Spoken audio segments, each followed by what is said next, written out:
guys, welcome to another video. It's 𝗙𝗶𝗀𝗀𝗃 here. Thanks for coming. I really appreciate your time, your support. It really means a lot. Well, today's video is something that I landed on, and before I even say anything, watch this clip, come back, and let's talk about it. To be black and beautiful means nothing unless you're black and powerful. Let's just get that straight. You cannot be black and proud and niggas too. Okay, that white folks are planning for 3 generations and we're planning for Saturday night, right? Because the whole, brothers and sisters, is to win, not to look like we're winning. I would rather carry a plastic bag with $5,000 in it than to carry a $5,000 Louis Vuitton bag with $100 in it. You ain't winning. Louis Vuitton winning, Nike is winning, Gucci is winning, Armani is winning. You ain't winning. We are the consumption class. They are the merchant class. They make stuff, we buy stuff. It is interesting to me that the rich stay rich by pretending to be poor, and the poor stay poor by pretending to be rich.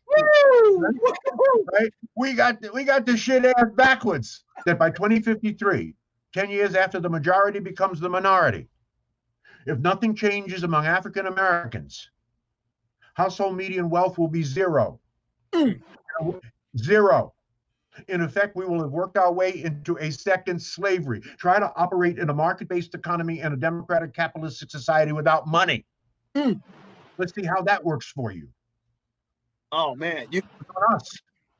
And ain't nobody fixing us but us. White people are not fixing black people. It's been 400 years and we ain't fixed. You know who white people are thinking about? They're thinking about white people. They're thinking about their wives, their children, their communities, their schools, their businesses, and your pockets. That's what they're thinking about. People of African descent, we need to wake up. Hear me out. People of African descent, we need to wake up. By the time we wake up from our slumber, Africa will be owned by everybody else, by people that look like us. And we will no longer have any hope. There'll be no hope, because the only way that we are going to eradicate this disrespect is if the continent of Africa is okay. That is the only way we are going to eradicate this disrespect. The day that we wake up and we go, if it's corporations that are run by people that don't look like us, this disrespect is never going to end. So we need to wake up. People of African descent, we need to wake up. The Chinese, the Indians, the Europeans are in Africa creating generational wealth. Do you know that you can go to, for instance, you can go to South Africa and your landlord will be Indian? Yep, there's nothing wrong with that. They've seen the opportunity and they've gone. Except for people that this is rightfully ours. This land and this soil is rightfully ours. What are we doing speculating whether we are black or not, whether we are African or not, fighting over tribal wars and all kinds of divisions? We need to wake up and rise up from this slumber. There's beach fronts that need to be developed. Do you know that in Ghana we have the one of the largest man-made lakes in the world? It's beautiful, right? With a jungle, and it's just beautiful land, piece of land. And one time I went to my husband's hometown and there was this piece of land that it was like an island. And I was like, oh my God, this will do great with a golf course and a retreat. Yes, I'm talking to my brothers and sisters in the Americas. Americas, because we have the dollar and we spend the most money on goods that are made by people that don't look like us. And we've enriched everybody else but ourselves. This self-hate, we need to, I hate to be this passionate, but this self-hate, we need to wake up. We need to start thinking economically. We need to go claim what is ours. By the year 2050, this was written in the New York Times, 1 in every 4 people will be black. And the youth in Africa is vibrant and the world is scared of it because it's a continent with the youngest people. So we need to have a game plan. For this 25, 30 years, we need to have a game plan that what is this going to look like?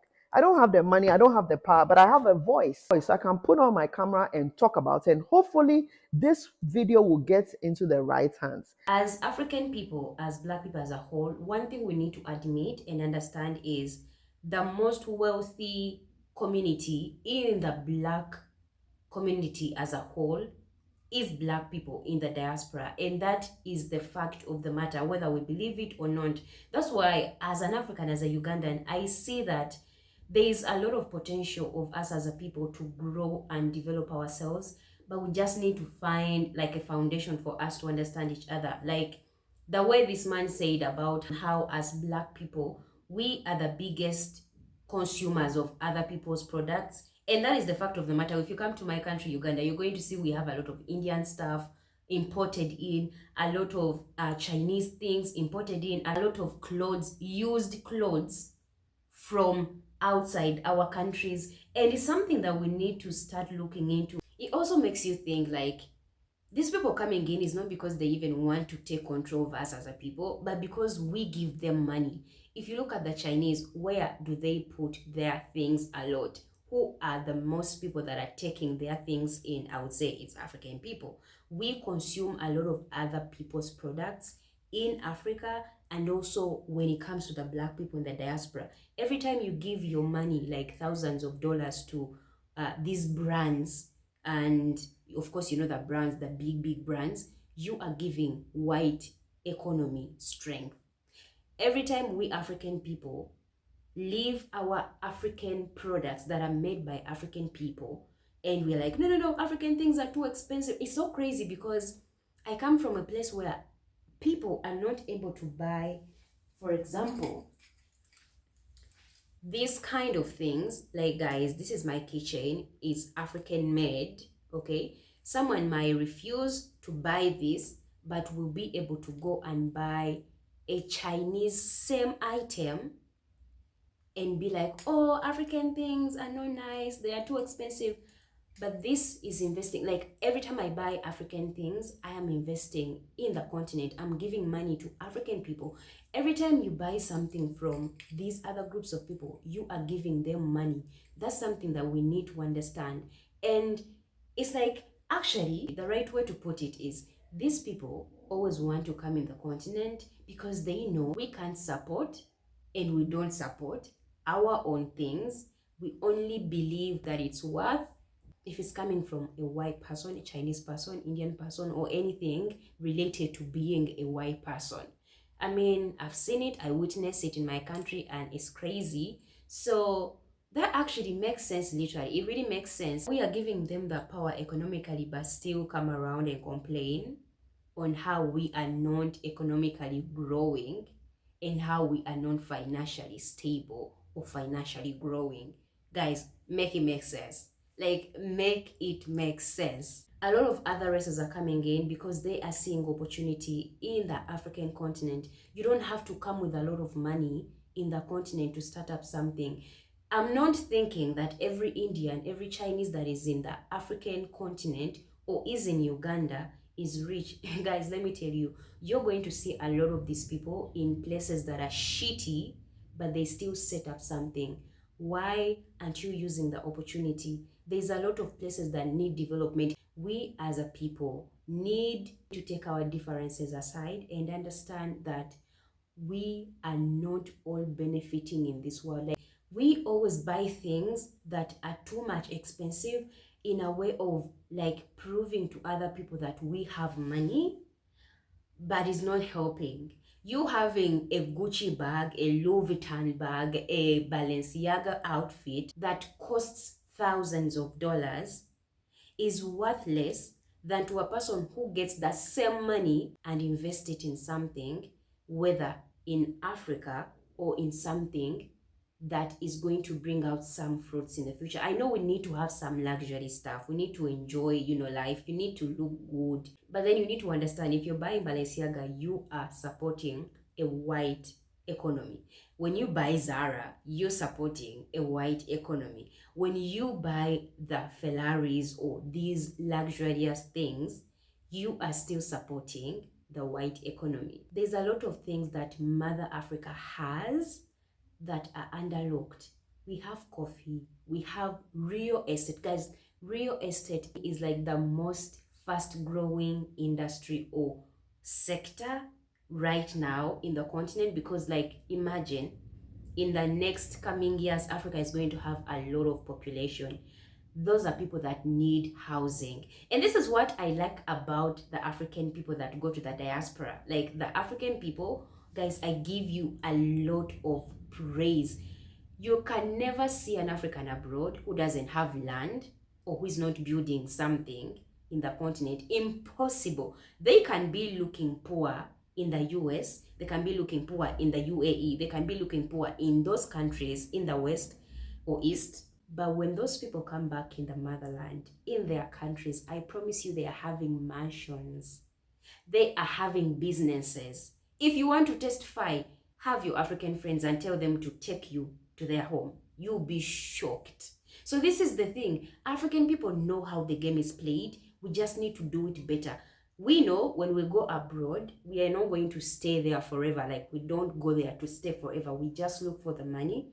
When we start making money, we always send it back home. So as Black American people who have the strongest currency, I would say, in the Black community, why aren't we using that opportunity to connect with the African people and start doing things in the motherland as these other people are doing it? When the Chinese come, they connect with their Chinese people. When the Indian come in, they connect with their Indian people. When white people themselves come in, they connect with their own people. Before they give you a job, they'll first look at their people.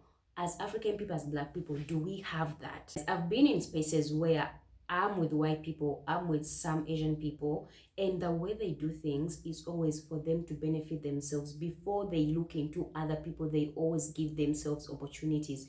But when it comes to my people, it's either you fall so that we all fall, or we all have it all. But to have it all, no one should have it better than any other person.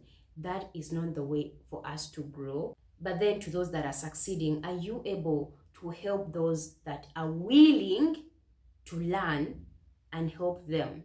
Don't help everybody. Help those that are willing and are showing you they want to succeed in life.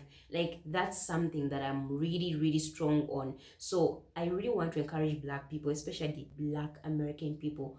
You, with your currency that you carry, you are able to come in the continent, connect with the African people that are good people, and I promise you Africa will change into this beautiful, strong economy that nobody else has ever seen. And that's why you are so much distracted with a lot of things that are going on. And that's why when the videos of us not connecting together, or when the videos of people come and say we are not African come up, they are pushed more by social media, because they need you to be distracted and feel disconnected from the continent and not even want to come and try. But when these people are coming and are trying, they come with nothing, but they get here and they get a lot of things. I just want to really encourage you guys, like, Africa is here, it's your home. Even if you don't even see it as your home, it is your wealth for you to come and start investing in. That's something that I really believe in, which is actually possible if we try to do it in a positive light and support each other, you know, connect and make this good foundation of us being able to work with each other. I promise you we'll be unstoppable. We will be unstoppable. Yeah, that is it for me, the video. Let me know what you think. And yeah, don't forget to subscribe, hit the notification bell. Thank you so much for watching. I'll see you in the next video. Bye.